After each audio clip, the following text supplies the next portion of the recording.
Alright YouTube, what is up? Another knife video. What is this? What is this box? What is this? This is new. Never seen anything like this before. Black Mamba off-grid knives. What the heck is this, right? I came across this knife on Amazon and I was kind of pleasantly surprised to know it was made by We Knives. We Knives makes high quality shiz. Let me know if you get that movie reference there. Some high quality shiz here. So, the Black Mamba Elite Series. Legal carry is what they're calling this. So many names for this guy.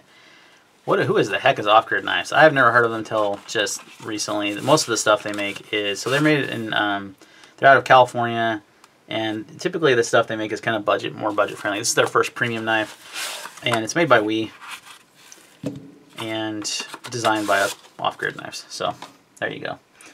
But what do you get here? You get a great flipping action, because, you know, We Knives. You get titanium scales, M390 blade steel.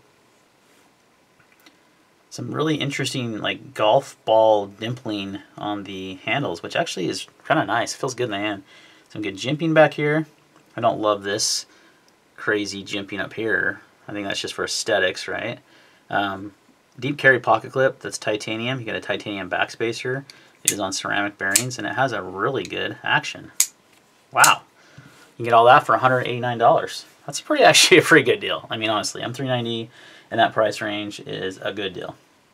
So, their idea was to make this knife legally to carry. So it's under 3-inch blade. And to make it affordable but being a premium material. So, you know, most of this, like I said, most of their stuff is a lot more expensive, or a lot less expensive, excuse me, like $40, $50, $60 range. This is up to $189, but the other knife that comes to mind, also made by, actually I think that's made by Best Tech. The Apruvus Progeny was under $200. So there's not a lot of them 390 knives under $200 that are titanium and such. So you got a couple options now. Not to compare those two. They're really not two to compare. So you got a reverse tanto finish on this guy. Like I said, M390 blade steel, which is good. So let's go over the basic spectacles on this guy, and we will get into some comparisons as far as your like size and such. So it's a pretty hefty little guy. It's kind of thick. Not kind of thick, it's pretty thick actually. So you get a 2.7-inch blade with a 4-inch handle, and it weighs 4.58 ounces. So it's kind of a thicker, you know, beefier knife. Kind of reminds me of like a Hinder half track or something, like kind of that size, that thickness, that kind of beefiness, right? That's what they were going for. Pretty heavy for its size. 4.58 ounces is pretty heavy, but like I said, it's pretty thick. Your width on this guy is going to be over a 1/2 inch, I'm pretty sure. Actually, it's just right out of 0.50, so about a 1/2 inch thick, so it's about right. It feels thicker than that in the hand. That's what's weird. Let's go down a little bit. It's just a hair thicker than 0.5. Let's do that again, just to make sure we got, yep, getting the same measurement. Your blade stock is going to be 0.15, so you got a lot of heft there. But it's a thinly ground blade, and I was pretty surprised how thin behind the edge it was. We'll get to that in a second. 4.5 ounces is pretty hefty. There's no skeletonation. That's not a word. They do not skeletonize the handles at all, and the titanium backspacer made it a little bit heavier. Titanium pocket clip too as well. So that's your basic specs on it. Let's do some size comparisons here. We've got the small Sabenza, which is a good size comparison, sub 3-inch blade as well. So it's a little bit hair bigger than that, and the handle. How about the 940? Longer in the handle, and the bug out. Also a titch longer in the handle. Let's actually do that Gerber fastball too.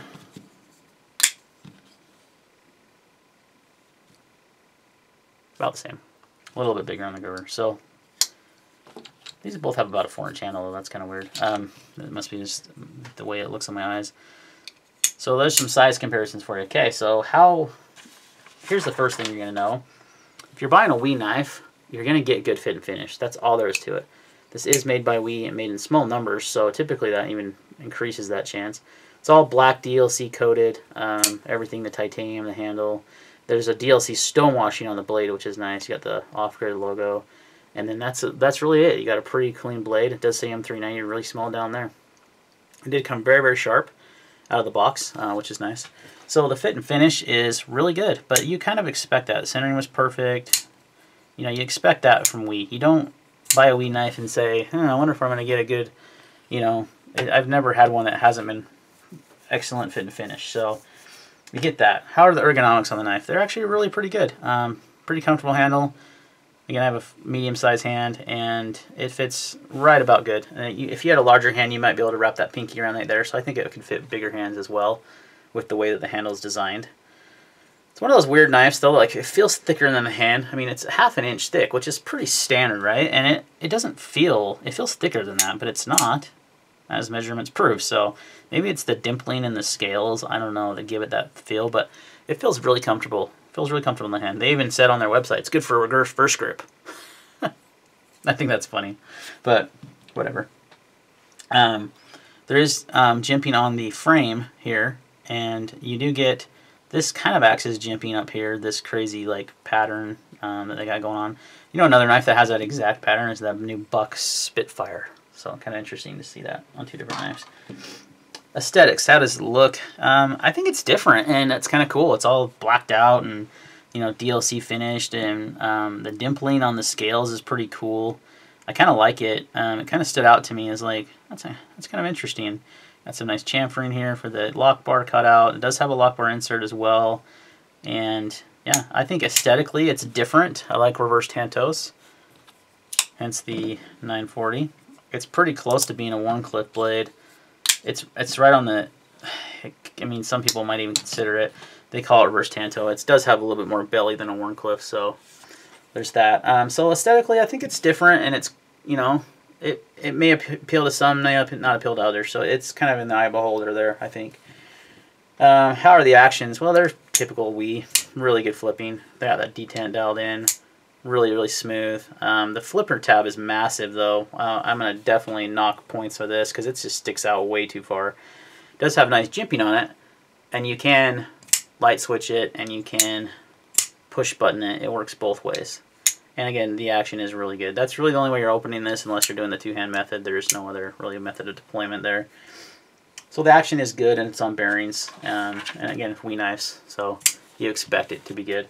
Sliceability, how does it, man, it's pretty thin behind the edge. It cuts well. What do we get?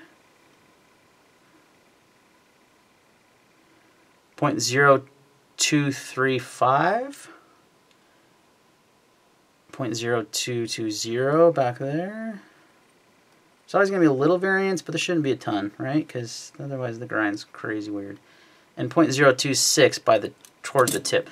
So pretty thin. 0.023 I think was the thinnest behind the edge. Pretty thin behind the edge. Not bad at all for being a kind of a beefier, harder use knife. I did air quotes in case you didn't see that. Harder use knife with an under 3-inch blade. Whatever. So yeah, there's that. It does slice well though. A lot better than this. A lot thinner behind the edge than this Gerber was. Good night. That thing was so thick, I couldn't believe it. So it's pretty slicey. That's not bad. Not bad at all. Like I said, came very sharp. Carries. How does it carry? Carries nice. It's gonna have a nice deep carry pocket clip. It's titanium spring clip, and it carries completely deep, so it's very discreet. I mean, it goes all the way in there.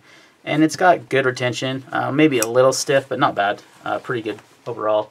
And it doesn't create any hot spots in the handle or anything like that, so that's always a plus. They did a good job on the bent over deep carry. It comes all the way to the top of the handle there, so you're not going to have any issues there really with, you know, seeing anything in the knife. That's really, really deep carry. So it carries well. It's a little heavy though, so that's the one thing. 4.5 ounces for a knife this size is pretty heavy. I mean, you're talking... God, what? I mean, the Sabenza's like under 3 ounces. This Gerber's under 3 ounces. I mean, the bug out, I can't compare that because it's got FRN handles. Titanium, but a titanium knife in the same size-wise is this small Sebenza, and it's a lot heavier. It's more like the half track. The half track's one of those like beefy little knives that I like carrying, even though I know it's a little heavy for its size and it's, you know, a little overbuilt. But I don't know, I should have that out here for comparison. But I would say it's a little heavy for its size. That's all I'm gonna say. If they could have skeletonized the titanium handles, and that would have helped with the weight. So value $189 for M390 titanium ball bearing flipper is a great deal, guys. It's a really good deal. The Progeny is the one that comes to mind that's about the same price, and it's made by Best Tech Knives, which is also a good company, and it also has titanium and S30, or excuse me, M390, and it has a more blade than this does, so it's actually even a little bit better deal. But this is still a really good deal, really good price. So is there an X factor on this knife? You know, whether this one I kept in the collection, I don't know. I dig it. I like the differences. This on the blade, not a huge fan of. I should have just kind of went straight across. They could have done more. I know they kept the blade shorter because they wanted it to be legal carry, but they could have definitely had more blade in there and just made the backspacer smaller. You could easily extend this over 3 inches with the amount of handle you have. I like the dimpling on the titanium, though. I think it's cool. It's a cool finish. It looks, if you hold it to a certain light, you kind of get like it's been polished a titch on the DLC, and so it's pretty cool. And it feels good on the hand. I like the dimpling. I'd like to see more companies do that. I think that looks really nice, and it adds some good traction to the knife, and it just looks cool. Like the deep carry clip, like the blade shape. Like I said, I just wish it was a little... It looks funny to me because the blade is too short for the handle.